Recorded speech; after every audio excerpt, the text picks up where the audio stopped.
Welcome back to the channel, everybody. I am Mick Alphanim. I love to read stuff like this as we draw to a close, very soon. I believe in the next few months, obviously, this SEC case will come to a close. But the banks, the governments, they're telling at this point, they're shouting it at the people. Hey, listen, this is what's going to happen. We have these trillions on the table. Someone's going to move it. We all know who's at the forefront. XRP XLM algorithm. We all know it. They know it. So when they speak like this, they're telling. But let's read this little document here. It was retweeted by Volante. Volante continues to just smash us over the head with potent information. And that's what I want. But this is from cbpn.currencyresearch.com. Like I said, it was retweeted by Volante.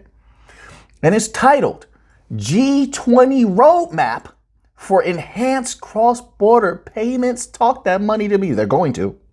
What we have achieved collectively and what is next. What you have achieved. Look how they're trying to include themselves. The money is so big, they can't help but want a piece of it. They can't help but include themselves. They didn't do anything. They did absolutely nothing. The lackadaisical approach of wanting something handed to you, that's all they did. Right, but let's read this little tidbit here. It says here, let's begin here. Cross-border payments play an essential role in connecting economies. Let me pause there. Now, listen, keep in mind, I love to just talk about interbank payments. That's really what I'm looking at. But that cross-border money, that's the crux of what we do. XLM algorithm, of course, XRP can move that as well. But I usually look at the big money, but we'll take that cross-border. We'll take all of that cross-border money if we can. SWIFT is not good enough. They're not fast enough. They don't do anything well. They're not secure enough. They're weaponized. Nobody wants to use them. Let's get here, okay? Don't worry, we're going somewhere with this. I'm a little excited. Now, like yesterday, I was a little bit lower energy, Today, this has got me excited. Just give me my natural feelings. Annual cross-border payment values was expected to reach $250 trillion. Boom! That doesn't excite you? That money doesn't get the money hairs on the back of your neck tingling? Well, we're different people then. We're different. I never get bored when they're talking those trillions. I don't. 100% honesty, all right? $250 trillion by 2027? Then you see all the corridors that XLM is setting up around the world with EveryNet, LightNet. What's the other ones? Stronghold, Velo, Intrastellar is Velo, IBM, the possibilities of that now that they had a nice, decent profit last year. XRP, the corridors they have in Latin America, Africa, Europe, Algorand dominating in North America, Central, South America, Africa, everywhere. We can take a huge chunk of those 250 trillion. We can. They can't compete with us. We've been covering document after document, haven't we? Over these last few videos, showing that they can't compete with us. They're begging for interoperability. We're reading document after document. The Bank of International Settlements, clamoring to be handed interoperability. They're constantly running new tests on CBDCs. Why? What is the key elements of those new tests that they're running on CBDCs? Interoperability, because they haven't figured it out completely yet. Don't get me wrong, they can have a small network and relay certain things back and forth, certain amounts back and forth. They're nowhere near what we have. See, XRP, XLM, Algorand, Hedera, etc. They have created a global network. This is the advantage of taking the time to build. So now that that money is on the table, we could just scoop it up if we wanted to. We don't need them. They need us. I've been saying that for a long time, haven't I? They're proving us right. Let's continue on here. All right. Says, expected to reach $250 trillion by 2027, fueled in part by increased digitalization and e-commerce. Oh, yes. Web3 is going to take over everyone. Everything's going to be tokenized. Web3 is going to dominate. Banks are going to be in Web3. Banks are going to be in the metaverse. Big businesses, some of them are going to be shutting down their physical offerings. They'll have virtual workers. All that money's going to flow through us. It's going to. It may take time. I'm not putting a timeline on this. I'm just saying. It's a high probability that is where everything is heading, given the actual evidence. Let's continue on here. I'm not trying to convince you of anything. This is not financial advice. I'm just sharing what I'm reading, what I found, research, and a little bit of my thoughts here and there. That's all. I hope you all are doing good out there. You're staying healthy. I'm about to go exercise right after this. I already started. I took a little break. I want to get a video out. That makes me feel good, get my mind working. And then we're going to get back to working out. Got some pull-ups going on, right? We're going to do some squats, some lunges, and some dumbbell curls. We're going to really hit it hard. I need to burn some fat. Hey, man, my face got a little chubby. Hey, but we're bulking up. Oh, yeah, bulking. Oh, we're putting on some weight. Yeah, just in case any of you want to challenge me out there. You see me at the gym. Hey, you see me at the gym and you want to go? Like, I will pin. Anyway, I'm just joking with you guys out there. You guys play too much, you know. We like to have a little fun from time to time. Keeps a balance, right? More than 600 billion euro of remittances are sent every year to developing countries, which for some countries accounts for as much as a third of their GDP. This is the type of money we're talking about. These are enormous numbers. Wow. I like that they said that. And likely to grow further. They're telling everyone. They're telling. Who's hearing them? I don't know. We covered an article recently saying that people are just selling left and right. I have seen a lot of people leave crypto. I understand that.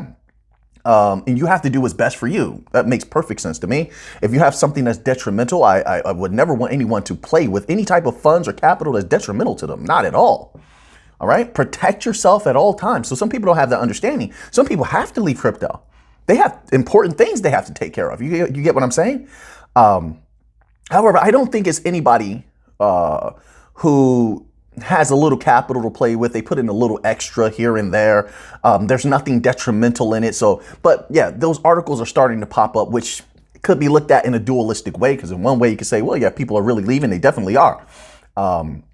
Things are getting tight in the world. Things are getting a little bit rough financially in the world. That makes sense. But then also there's a dichotomy there, because also they'll put out those articles to try to convince people like, oh, people are leaving, crypto is over. And then that could spur more people to leave crypto. So I look at it in that way.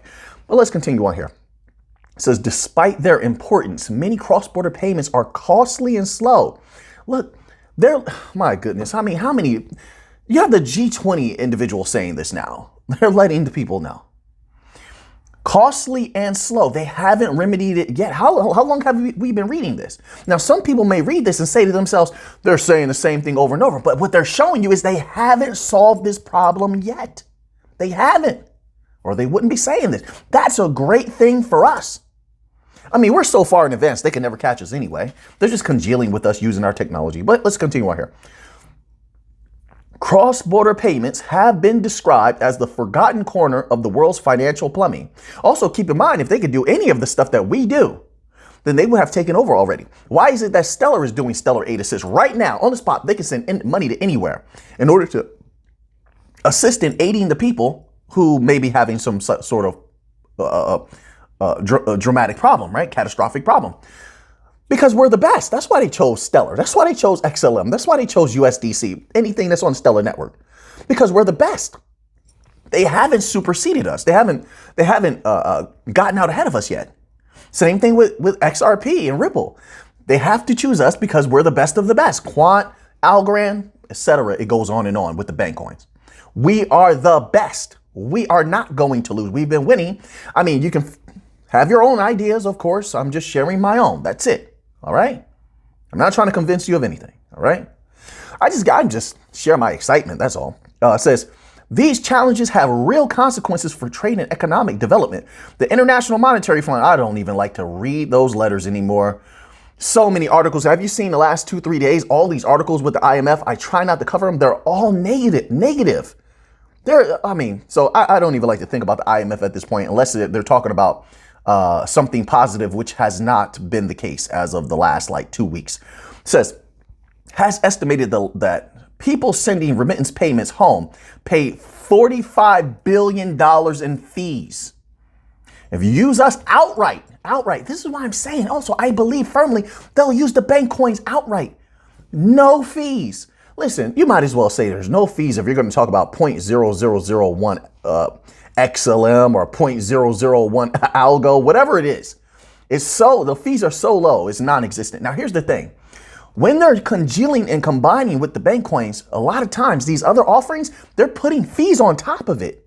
So there's very little change from the legacy system. They're allowing intermediaries to continue to layer fees on top. Now, maybe they'll change that in the future. And there could be some offerings where that's not the case.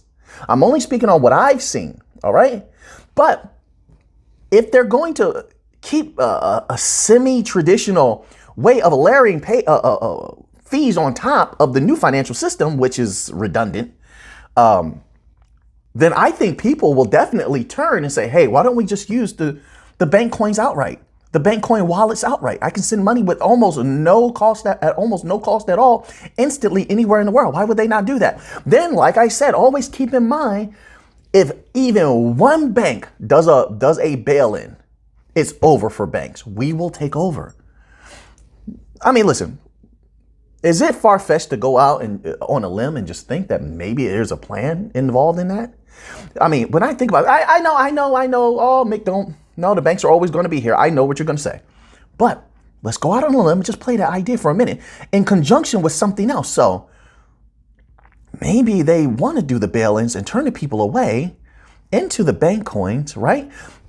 Now, I'm thinking about that in conjunction with, there was a document that came out from the Bank of International Settlements that was talking about how central banks could become decentralized.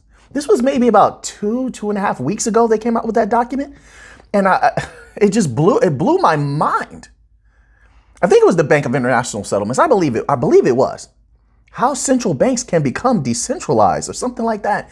That is, it's such a mind-blowing concept that I have to pay attention to it just in case. Why did they say that? Why would they even cover such a thing, right? Like, how is that possible? What are they preparing for? I ask these questions. So I'm just putting that out there. But as of now, everything's looking good. Let's move on to another article here, okay? I want to try my best to keep this one a little short here. So this article here is from zcrypto.com. And it goes as such: XRP lawsuit. U.S. watchdog supports motion to unseal Hinman documents in Ripple case. Oh, I like what I'm hearing. Let's read a little bit about this. It says, empower oversight, a Washington-based watchdog. Is that so? Do they have any deep connections in Washington? Probably. Has supported a motion filed by Rosalind Layton, a senior vice president of telecom research firm, Strand Consult, asking the judge in the SEC versus Ripple case to unseal documents related to the 2018 controversial speech on cryptocurrencies by former SEC executive William Hinman. Why now? Could have done this a long time ago. Why are all these things happening all at the same time, everyone? I said it before. It's like someone behind the scenes said, hey, it's almost time. Get ready to flip that switch. Hey, it's almost time. Get ready to implement that new financial system. So many things are happening all at the same time. There is no coincidence. There's only cause and effect. If these are the effects, then we must ask, what was the cause? Everything happens for a reason, everyone. Chance is but cause and effect unrecognized. Why now? Yes, the why. The motion dated February 21st asked Judge Annalisa Torres, the most honorable Judge Annalisa Torres. Hopefully we're going to get a positive outcome soon, very soon. Then it's going to be time to play, right? So let's show the judge some respect. It says it asked Judge Annalisa Torres to deny a December 22nd motion by the U.S. SEC to seal some of the Hinman speech documents that Ripple offered in support of his summary judgment motion, arguing that the case for the public release of those documents is particularly strong. Here's a quote. Quote, both the First Amendment and the federal common law endow the press and the public with a, quote, potent and fundamental presumptive right, unquote, to access, quote, judicial documents. Is that so? Of course it is. A right fundamentally rooted in the need for courts to have a measure of accountability and for the public to have confidence in the administration of justice. Unquote, the motion read, last September, Judge Torres ordered the SEC to turn over the Hinman speech documents to Ripple Labs after months of disputes. Ripple then introduced them as evidence in support of its summary judgment motion before the SEC filed a motion to redact content. Yeah, they redacted. They might as well have just handed them a black page. Filed a motion to redact content from the speech-related documents under attorney-client privilege, of course. I mean, that's a good strategic move, honestly. You know, I mean, they're a heck of an opponent.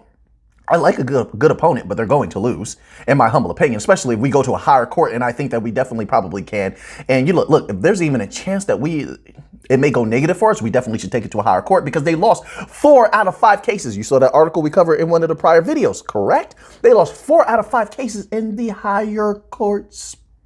So the higher courts will be highly favorable to us, right? Theoretically speaking, of course. It says, according to Ms. Layton, the fact that these documents were presented as judicial documents by Ripple attested to their importance in determining the party's substantive rights. She further urged the judge to consider the case's implications, arguing that the stakes are extraordinarily high, not only for the Ripple ecosystem, but also for the broader crypto sector. Hey, who wrote this article? I like how you write. Oh yeah, I like my mind to have to work a little bit. You know, I like the wording that you use. You have very, very good wording. Newton, this article was written by Newton Gitonga. I like how you write, whoever you are. Keep doing a good job out there. So now let's close out with another article here, all right? One more article, just one more. Appreciate every single one of you being with me. Thank you so much. Appreciate every single one of you clicking the like button, leaving comments and things, and supporting the channel. You have my greatest of thanks. I humbly thank you, right? You all are the best. You all are the champions, and you all are the legends. You, all right? Now, we have this article here on en.cryptonomist.ch, one of the absolute best websites for crypto news. Let's read this little headline here. It says, Ripple Crypto News, Ripple SEC lawsuit. Ripple and John E. Deaton's intervention on the NBA Top Shot case. Let's read this little tidbit here. It says, continuing with his tweets, Murphy then listed details about the judge's ruling on the Top Shot case. So this is something that was making waves as of recent, such as the fact that it does not cover secondary market sales of NFT. So it doesn't step on the toes of what happened with the LBRY case. We're still all good. We're still golden, right? But let's continue on here. It says, and that the collection is traded on a private blockchain. Significant differences here. In this regard, Murphy points out that instead, Ripple uses a public blockchain. Well, yeah, to a degree. In addition to Murphy, Ripple's lawyer, John E. Deaton, also spoke on the issue. Here is what he had to say. John E. Deaton, tweet, here it is. The judge did not. Wow, he put not in all capital letters. Okay, wow, you're shouting at them. All right, sir. Calm down. Tranquilo. All right, it's going to be okay. Calm it down. The judge did not rule Top Shot Moment NFTs are securities. Right, making that clear. The judge simply denied a rarely granted motion to dismiss. In other words, the case will proceed with discovery, exchange of documents, taking of depositions, etc. So everything continues to go forward. Nothing has changed. Everything is still looking good. Oh yeah. Oh yeah. You feeling good today, everyone? I hope you are. I hope you're having a great day, by the way. A great evening. All right. Let me correct myself. So John Deaton, well, once again, after discovery is concluded, the parties will file summary judgment motions. In sum, the case is just beginning. Well, listen, I'm glad ours is almost over. That's all I know. And nothing has changed. We're still in a great position. We're still jabbing away, and we're positioned for the knockout punch. Boom, right? A motion to dismiss like the one filed in this case are rarely granted. So basically, we're getting back to the regular article now.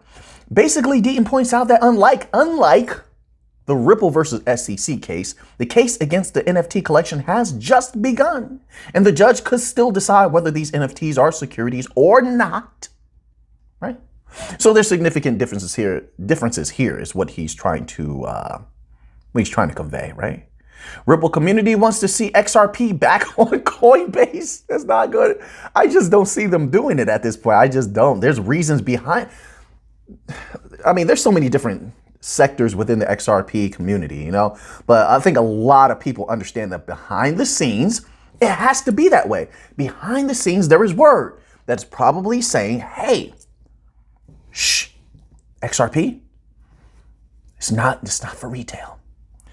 Don't put that on the exchange. Keep it off for a while. We don't need to tell them why. They keep asking why. We haven't told them yet. Let's go a little longer until we flip the switch. Make it a little bit more difficult for retail to get in. Mess up the plans. This is what I believe is probably allegedly going on behind the scenes. Yeah. And they're probably saying to themselves, listen, we have to keep XRP out. It's bad enough we have to deal with XLM. It's bad enough we have to deal with Algorand. Shh. We don't really want them for retail either, but nothing we can do. They spread out too fast. But we've been holding Ripple back for a long time now. XRP back. We can't let them go. We won't be able to contain it. The flood would begin.